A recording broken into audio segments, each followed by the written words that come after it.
I've been meaning to do a video about my 30 favorite NES games because I grew up in the late 1980s, early 90s, and I can still remember how exciting the Nintendo Entertainment System and its games were back in the early 90s in Australia.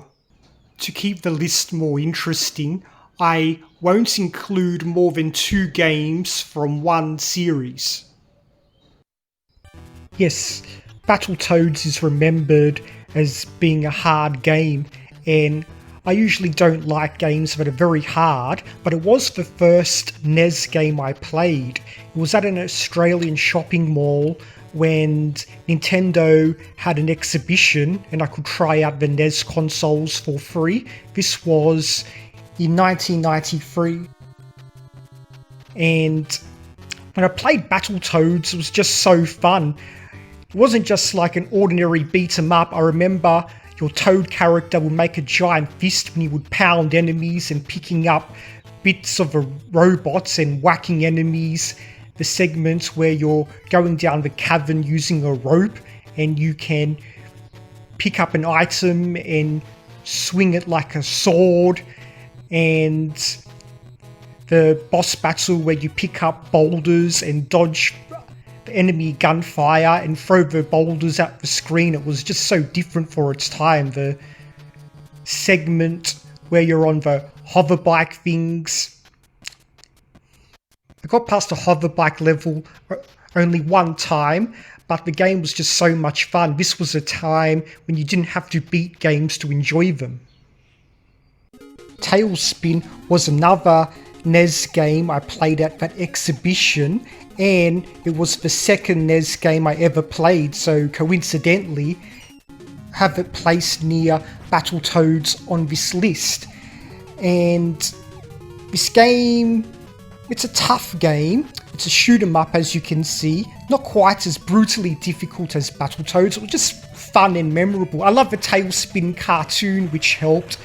The visual style is charming. It was very playable. It was a fun side-scrolling shooter with the charm of the TV show. The level designs and enemies were creative and colourful enough. You can upgrade your plane, which will make the game easier, but for me it's still a tough game. But just like with Battletoads, when I did get a NES console, I picked up this game and Battletoads, even though I knew they would be tough to beat because they were just so fun to play. Anyways, I played this game a lot when I was a kid, and I never beat it. I got near the end of the game, but the bosses would drain all my lives. But it was a happy childhood memory. Mike Tyson's Punch-Out is another game that's remembered for being notoriously tough, but it was so playable and fun. It reminded me of the Rocky movies. You're up against much bigger and stronger opponents, and you try to wear down your opponents using strategy and determination. The game is easy to pick up and play, but hard to beat. You can train your fighter, and like I said, you need to use a lot of strategy as different opponents have different ways they can overpower you, and your opponents all have personality and their own diverse styles. There's not much more I can say, but the game was just really fun. Back in the day, it was an addictive game. Even if you couldn't beat it, you just wanted to keep coming back to it and trying to knock out all the opponents. And many people said they couldn't get past the final boss, Mike Tyson. He was just too strong, but they never gave up trying. Guess what? Another game I first played in a shopping mall, but it wasn't at the Nintendo exhibition. It was actually in a retail store. Anyways, Gremlins 2 for NES has some of the best music for the NES. and it's a fun game. It mixes platforming and yeah, you throw projectiles, and it's hard to judge for platform jumps, and the game is known for its difficulty. It does have a password system though. Unfortunately, I couldn't get past the final boss. That stopped me beating the game. Otherwise, I found the difficulty for this game not too bad. The level designs are fun. You have to jump over and navigate obstacles and deal with enemies. If you do experience a pitfall, you respawn with a balloon and you can use it to take you to further in the level. And unlike other NES platformers, you don't die in just one hit. And yeah, I found the game just very playable and fun. I love the original Gremlins movie, one of my favourite movies from the 80s. Its sequel, which this game is based on, is more comedy. But anyways, yeah, I enjoyed this game. It's actually one of my favourite NES game memories. Bubble Bobble is one of the few. It's so relaxing to play.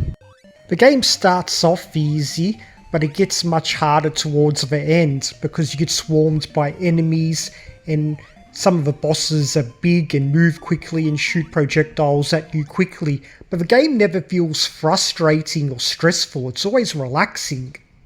The gameplay mechanics are just soothing to use, and the visual style is easy on the eyes, the music is charming. I love the Buster Move games, so having cartoon dinosaurs is a good thing for me. The game also has a password system, but it has 100 levels. I love American football because I love turn-based strategy, and I've been a fan of the Miami Dolphins since the Dan Marino era. I started watching NFL back in 1992. The first Tecmo football game was great, but Tecmo Super Bowl is even better because it has official licenses, so you can use a proper Miami Dolphins franchise with real players. So yeah, I can use Dan Marino and the great Dolphins players from the early 90s. In Tecmo Super Bowl, you can do a proper season, and it still keeps the arcade style feel, but that's why the game is fun. The game is also a bit like a scissors paper rock system with a little bit of skill and a little bit of strategy. It brought me fun memories back in the early 90s. The NES version of Ninja Gaiden is recognised as being one of the hardest games ever made, but the game is so good. Its combat is fun, slashing away at enemies, the wall jumping and platforming are fun, but what really surprised me about this game is the story is very good. Its story scenes are like watching an anime, and they're very emotional. Story has romance and you really care what happens next, and there's like nearly 20 minutes worth of story scenes. I recommend sticking with this game until the end just to watch the story, and if you're finding the game hard, I couldn't beat the game legitimately, but you can use save states. If you play the game using Switch Online, just use the rewind feature. It's worth sticking with this game until the end to see the story. Mega Man 6 might be one of the easier Mega Man games, but I find it relaxing to play and fun. It's one of the best looking NES games because it came out late in the NES lifespan. Its graphics have a good amount of colour in detail, and the music is great, and people say the music is relaxing. The game gives Mega Man some good new abilities, which allows him to become overpowered and also to traverse obstacles to make the game even easier. Some people say this game doesn't take enough risks, but I enjoyed it. Like I said, it's relaxing and it's just fun to play because Mega Man games are usually known for being difficult. It seems every one of these top NES games lists have Contra on the list somewhere. I first played Contra in 1994 when the 16-bit gen was in full swing, but when I played Contra I was impressed with how fluid its controls are and its playability. My friend actually rented it and we stayed up all night trying to beat the game using the 30 lives cheat, and we couldn't beat it, but we got close and it was just so much fun. Honestly, Contra isn't the type of game that I necessarily need to have in my game library, but I think it's a perfect rental title. It's challenging, but it's short and it's fun. Life Force is easily one of the best shoot 'em ups on the NES. The presentation is great. I like the way the spaceship looks. It looks like the Valkyrie from Robotech. And I like the way the environments look, the organic feel. They look like something from Metroid. They look so detailed for a NES game. Just like with Contra, it has the typical Konami cheat code where you can get 30 extra lives to make it more manageable to try to beat this game. I managed to beat this game back in the day when I was younger and better at video games, but can't do it now. The upgrades for the spaceship are great, and just like I said, the way everything looks, it's a great game for the NES. Another great shoot 'em up, this one from Capcom. I first played it at arcades, and World War II themed shoot 'em up. It's just simple fun, and I like how the NES version has a password system, and to make things interesting, your fuel and health bar are the same. You use up fuel, and when your fuel's empty, you don't crash or anything, but if you get hit one more time, your plane gets destroyed. So yes, this is another one of a small bunch of NES games I could actually beat, and yeah, it was just so easy to get into back in the day. The original Castlevania felt fresh back in the day. I didn't play it until the late 1990s when the 5th gen and 3D graphics were in full swing, but even then I enjoyed Castlevania. The gothic theme and vampires, mixture of 2D action platforming. My favourite NES Castlevania game is Castlevania 2, and that's still to come on this list. Castlevania 3, the Western version, they ramped up the difficulty a lot because back then people rented games instead of buying games. And the logic was, if they made the Western version hard, it would make people want to buy the game, because if they rented the game, they wouldn't have enough time to beat the game if it was hard. Just like the other Castlevania games on the NES, the original Castlevania does give you unlimited continues. It's a short game and it's challenging, but it's still very fun and playable. Adventure Island 2 is a dinosaur-themed platformer. It's lots of fun. You can skateboard through a prehistoric world. Combat involves throwing projectiles. You can ride various dinosaurs. It's colourful and nice to look at. The platforming itself in the game isn't the best. You dive, you jump on any enemy.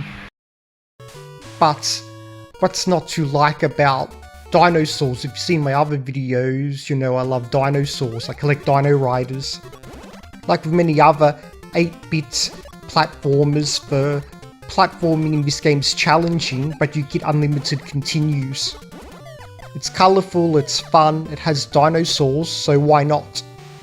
The first Adventure Island game had very tough difficulty, and the third Adventure Island game, people say it overstayed its welcome a bit. People say Adventure Island 2 is the best Adventure Island game on the NES. Xanadu is an RPG platformer. I love the visual style for this game.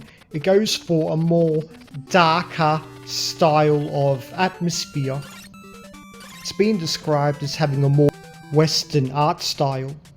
The combat is fairly basic, but combining it with platforming and RPG elements made it feel fresh. The game doesn't overstay its welcome. It can be beaten in under 10 hours, but its story flows and its gameplay has a lot of action. This game was also developed by Falcom, who, as we know, developed the Heath and Trails games. Star Tropics is an interesting game. The best way I can think to describe it, it's a Zelda clone, but with a bit of humour, kind of like Mother or Earthbound. It doesn't take itself too seriously at times, and as the name suggests, you're on a tropical planet. Even though it's another Zelda clone, it felt original and fresh. The tropical atmosphere and the use of sci-fi in the story, and this game included, it was like a letter or something in the box, and you're supposed to open it or wet it or something to give you clues that you needed to beat the game. So the game tried to give you real life quests, which was original and creative. Of course, you can just look up for clues online now. The combat is a bit clunky, unfortunately, but I like how your character uses a yo-yo as a weapon. And making the combat allow you to do a bit of platforming in the middle of combat was a clever idea. The game has some clever puzzles, and I love the tropical atmosphere. In my opinion, it's a great experience, and Star Tropics has one of my favourite box arts for 8-bit games as well. Castlevania 2 doesn't get the love I think it deserves. I don't know why. Maybe it's because it has the name Simon's Quest, which isn't the most gothic sounding name. But anyways, Castlevania 2 did a big part in developing the Metroidvania subgenre, as Castlevania 2 is a lot more open than number 1 and 3. In fact, you could say it's open world or sandbox. You can do a lot of exploration and go way off the story path. You can also skip story scenes by going off the main path. Unlike number 1 and number 3, number 2 has RPG elements. In fact, you can level grind. The atmosphere is spooky, and the music was incredible for its time. I like how the game included a day-night cycle where enemies are stronger at night time. In my opinion, this is the best Castlevania game on the NES. Metroid was a memorable game during the 8-bit era. Rather than being another run-and-gun game or another platformer, it combines both elements with a lot of exploration, and you're given a high-tech suit with some great abilities. But a big part of the experience was the atmosphere, a dark and gritty sci-fi atmosphere. And the story had surprises such as revealing the bounty hunter was in fact a female character. The game makes you feel isolated in very confined areas with a lot of hostile alien creatures, and when you explore, you're trying to navigate through the environments because you're trying to find your way through the spaceship. Right at the start of the game, the abilities you have are being able to shoot a basic weapon, and right at the very start, you learn the morph ball ability to roll through narrow areas. Other upgrades you learn is using bombs to blast areas open to reveal hidden areas. And there's optional upgrades such as finding missile capacity upgrades and health upgrades, so you're encouraged to do a fair bit of exploration. Anyways, I also love Super Metroid, Metroid Fusion and Metroid Prime, and this game and those games to me feel like an unofficial Alien game franchise. I'm talking about the Alien movies with Sigourney Weaver. I love the lore and the mythology for the Romance of the Three Kingdoms. I'm actually 17% Chinese myself. This game is turn-based strategy, and you're a general of an army and you go around capturing territories, and besides battling other armies, you can use diplomacy and you can get other generals to join your cause. In fact, it's essential. The game is very addictive, and I love the music, and I like how it's presented as a military strategy game, and it leaves a lot of what happened to the imagination, just like in the novels. DuckTales is one of the most memorable NES games. I've said in my videos for my favourite Master System and Mega Drive games, the 8-bit and 16-bit eras were magical times for Disney games, and DuckTales for NES is one of those magical Disney games. As you can see, it's a platformer where you traverse environments on a pogo stick, but you can go about the game in a non-linear fashion. You can select which levels you want to do in what order, and the levels themselves have a lot of exploration because in the levels you're searching for treasure.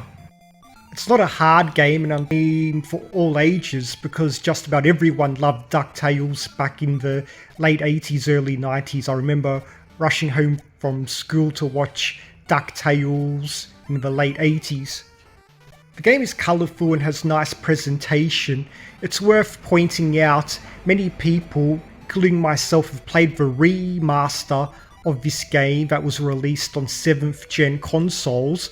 That version has extra levels that are much harder, but are not in this game. This game is fairly easy and a good game for children, but adults can enjoy it because you can go for different endings depending on your performance in this game. Like I said, with finding treasures. The game also has many of the characters from the series, and you get to travel to diverse regions around the world: the rainforests, Himalayas, African mines, Transylvania, and to the moon. I know many people are thinking, what? Super Mario Bros. 3 needs to be higher on this list, and some people will want to lynch me. I will say, objectively speaking, yes, Super Mario Bros. 3 is one of the best 2D platformers ever made. It has some of the best level designs ever for 2D platformers. The reasons I haven't ranked it higher is because, number one, I tend to prefer RPGs. which will be most of my games higher on this list. And number 2, World 8 in this game annoyed me. In fact, I found World 8 dragged on a bit too long for my liking and was frustrating, but otherwise this game is nearly a perfect 2D platformer. The game's art style still holds up. It's colourful, it's got lovely art design, and the music is still catchy, and the level designs are still extremely fun. I like how the level designs often have a bit of verticality to them, and you can fly over much of the levels if you have a Tanuki suit. And as for the upgrades, the fire flowers there's the frog suit, the hammer suit. This game having unlimited continues helps a lot as well. But truthfully, I've only been able to beat this game once not using save states because of World 8. Many people say Mega Man 2 is one of their favourite Mega Man games, and I'm the majority for this one. It's my second favourite Mega Man game after Mega Man X4. This game did so many things right. Its run and shoot gameplay is just fun, the level designs are fun, it's looked good, sci-fi with anime influences, colourful and fun boss battles, lots of good abilities to use, platforming. This is one of the easier Mega Man games, which is another reason I like it, and it was one of the first NES games I played that had a password system, which took a lot of pressure off me having to beat a game in one sitting. When I first played The Legend of Zelda back in the day, the first 2 words that came to mind were freedom and adventure. Miyamoto said he got the inspiration for Zelda because when he was a kid he liked to wander through the garden and imagine he was on an adventure, and I used to do the same thing when I was a kid, especially when I would walk through the bushland near my house, which Americans would refer to as forest areas. I actually watched the Zelda cartoons before I played Zelda for the first time on the NES, but anyways, when I played this game I imagined going through the forest and just used my imagination because the graphics weren't detailed, but it still let me use my imagination. The game doesn't hold your hand, it just lets you wander off and explore and search for items that will help you on your quest or that you need to beat the story. You can beat most of the dungeons in any order. Yes, you're on a mission to retrieve the Triforce, which are quest items, but you can search for items to help you on your journey, such as more powerful swords, or a ring that will allow you to take less damage from enemies, and heart containers that will increase your maximum health. And you can buy items, so you want to go and find the currency rupees. You can buy and use and find bombs to blast hidden passages open and to use against some of the enemies and bosses. And you can use a bow, of course, which is required to defeat some bosses. So for its time, this game was the truest sense of adventure. Kirby's Adventure is one of my favourite NES games because it's just relaxing, it's very easy. Yes, it's a platformer, but you can actually float across the levels. You can suck up enemies and use some of the abilities of enemies, such as using a sword or fire. And as you can see, the art style is very colourful. Some people said this game looked better than many of the games on the 16-bit Mega Drive, because the Mega Drive came out before the SNES. This is a game when I play it, I don't have to think much, I just sit back and relax. Top of all of this, it even has a save feature. I guess with this game, I can experiment. I can try using the different abilities. I can try to test myself to do the platforming properly. But if I just want to relax, I'll just float across the screen. When I see the art style for this game, it's always a joy, and I'm always happy to play this game. The original Super Mario Bros. Is actually my favourite platformer on the NES. I like how the gameplay for it flows, and it's more of a pure platformer. Rather than trying to focus on wacky stuff, it's just about platforming. But there are secrets to discover, such as the warp zones, which will let you warp to other later levels, and I've beaten the game a handful of times, warping straight to World 8, or warping from World 1 to World 4, then World 8 only takes a couple of minutes to do so. So this is a game I've beaten quite a number of times without needing to use save states. But yeah, the game is so playable and fun.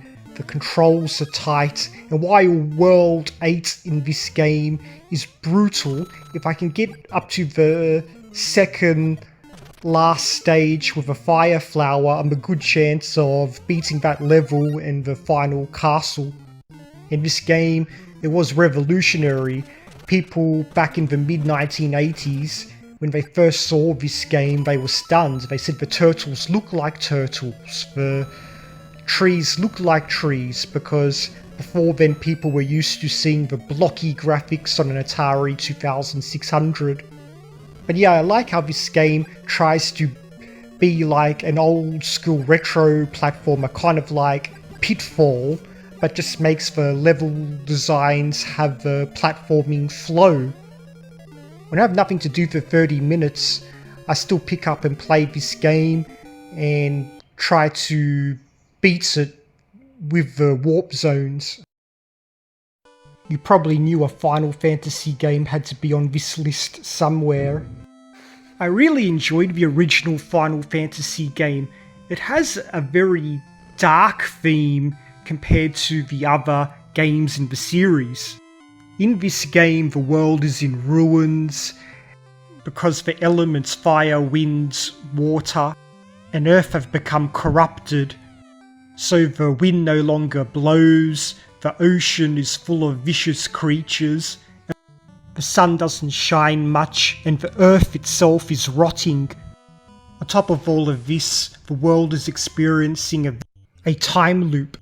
So you create a party of unnamed heroes whom go on a quest to get the elemental crystals to save the world. In the game, you see how the people in the world are in a state of despair. Rather than trying to be anime, the art style is a more serious style, I guess you could say. Even the NPCs, such as a character whom is a witch, and the bandits, they don't try to act charming like in other Final Fantasy games, they act serious. Like I said, in this game, you select characters of a certain class. Your party members have no backstory. And the battle system is very basic turn-based, but at least you can select what character class you want every party member to be. The story is actually quite good. Besides being dark, it has good plot twists. It's just not a long story. This game was more of an experiment because this game saved Square. I made the mistake of playing the much inferior Game Boy Color remake of Crystallis before the NES version. The NES version is so much better. The story for the game is set in a post-apocalyptic world after a war and technology devastated the world. Much of the world's population now shuns technology, and an evil empire is trying to take over the world using technology and magic. So you're on a quest to find elemental swords to bring down magical barriers and stop this evil empire. The story might sound simple, but a lot of the story is presented well through NPCs and just the world itself. The dialogue of the NPCs will change depending on decisions you make.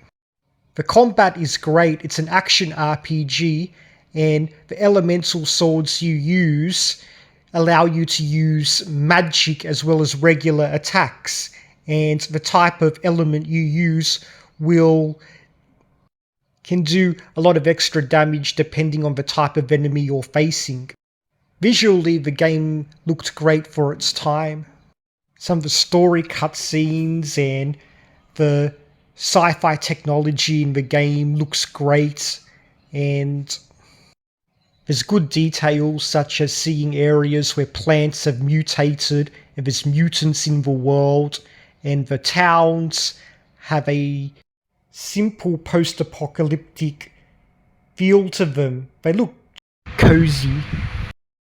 This is one of those RPGs where there is a great story there, but it's not spoon-fed to you. Final Fantasy II got a lot of hate because of its leveling up system.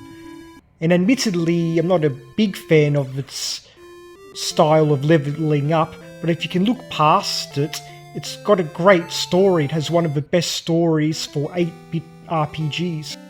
Unlike the first Final Fantasy game, Final Fantasy II has a very character-driven story.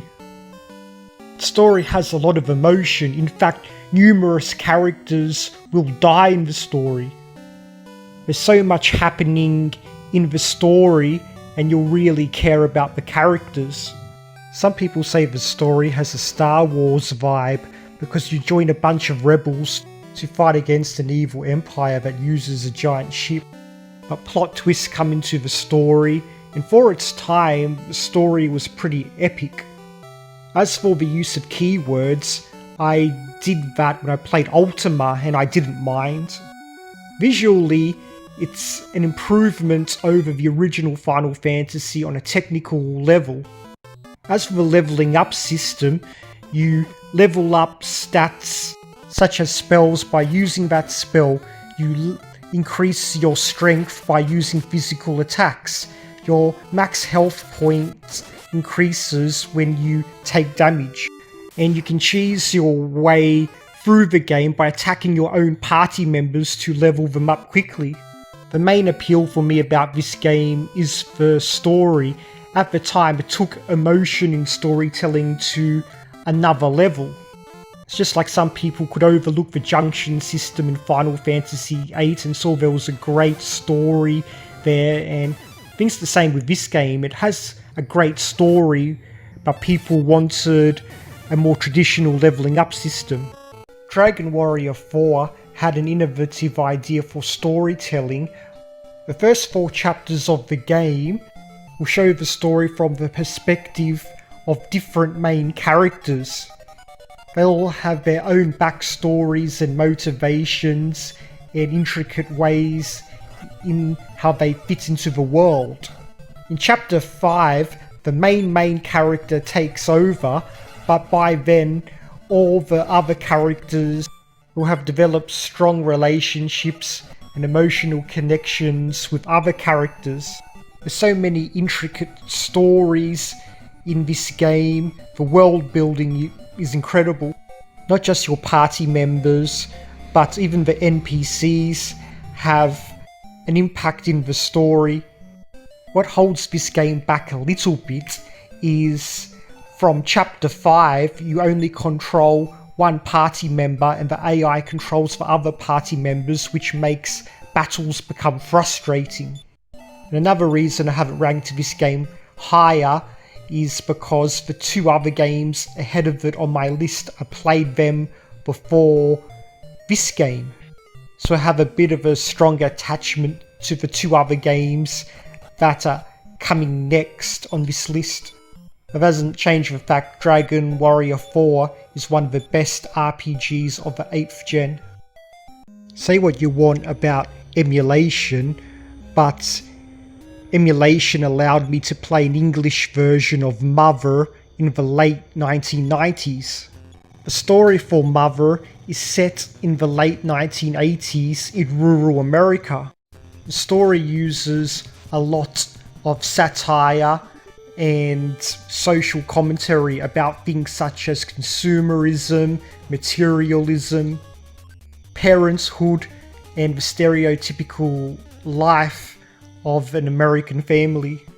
Then the story brings in things such as poltergeists, psychic powers, aliens, and at times the story even has a bit of an Alice in Wonderland vibe. But all these things fit into the story well. It's not meant to be taken seriously. The story is meant to be entertaining and different. That's what I loved about this game. It was just so different. Before playing this game, I had played a lot of medieval and sci-fi RPGs, so a RPG set in modern day America felt fresh. I also like its graphical style. It looks like something from a low-budget cartoon on Cartoon Network. I know some people don't like its visual style, but I like it. Its visual style gives atmosphere and suits the rural American town setting. The battle system is turn-based, and I like how you use normal objects such as a baseball, bats and a frying pan as weapons. One drawback about this game, it does require a fair bit of level grinding and there's difficulty spikes. The game isn't perfect, but it felt fresh and it's just an easy game to get in the mood to play. That's why it's my number 2 favourite NES game. Dragon Warrior 3 is my favourite game on the NES because it has a big open world with many side quests. Its story has numerous incredible plot twists that will really make you appreciate the first 2 Dragon Warrior games even more. And the game has a deep character creation system. You can create characters of many different classes and it adds a lot of replay value. You can create 12 different characters, although you can only have 4 in your party at one time. Right from the start, the story has emotion because your father disappeared while trying to stop an evil demonic dragon named Baramos from destroying the world.